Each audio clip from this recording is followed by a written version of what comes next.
আসসালামু আলাইকুম ওয়া রাহমাতুল্লাহ। ঘুম থেকে উঠছিলাম, একটু উঠে দেখলাম নেতারে সাইজ করার চেষ্টা করতেছে।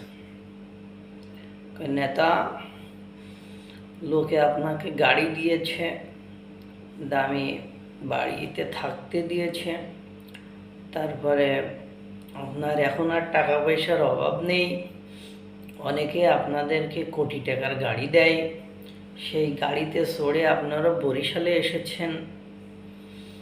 আমরা বৈষম্য বিরোধী ছাত্ররা আপনারে কি দিব, কিছু না দিলে মানায়, তাই আপনাকে আমরা পিটাতে চাই, জাগাতে চাই, আপনারে মারতে চাই এবং ভুয়া ভুয়া স্লোগান দিয়ে আপনাকে গ্রহণ করতে চাই।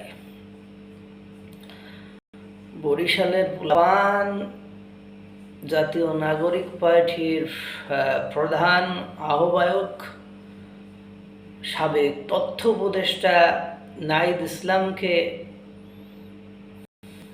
খুব সুন্দর করে আপ্যায়ন করে দিয়েছে।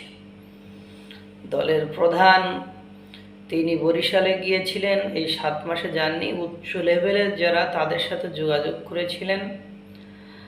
এখন যেহেতু দল করেছেন, ভোট দরকার, সেজন্য বরিশালে গিয়েছেন। সেখানে বৈষম্য বিরোধী ছাত্ররা নাহিদকে মাইক দেওয়ার জন্য এগিয়ে এসেছে। সেখানে দুই গ্রুপের মধ্যে হাতাহাতি হয়েছে। তারপরে কষ্ট করে ঠেলে নাহিদের গাড়িটা আটকে দিয়েছিল, কষ্ট করে ঠেলে ধাক্কায় গাড়িটা বের করে নিয়ে এনসিপির প্রধান আহ্বায়ক, দলের নেতা নাহিদ ইসলাম সেখান থেকে চলে এসেছেন। তাদের কথা হলো, আমরা রক্ত দিয়েছি, আমরা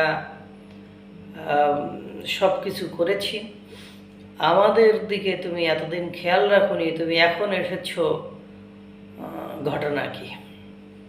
তাই তাকে ফুলের মালার পরিবর্তে ভুয়া ভুয়া স্লোগান দিয়ে মারতে তেড়ে এসে নেতা ছাড়া বাকিদের সাথে হাতাহাতি হয়ে নেতাকে একটা গ্রুপ দেখলাম বের করে নিয়ে এসেছে, না হলে তাকে পিটানি খাইতে হতো। এই নাহিদ ইসলামকে জগন্নাথ বিশ্ববিদ্যালয়ে একই কাহিনী করেছিল।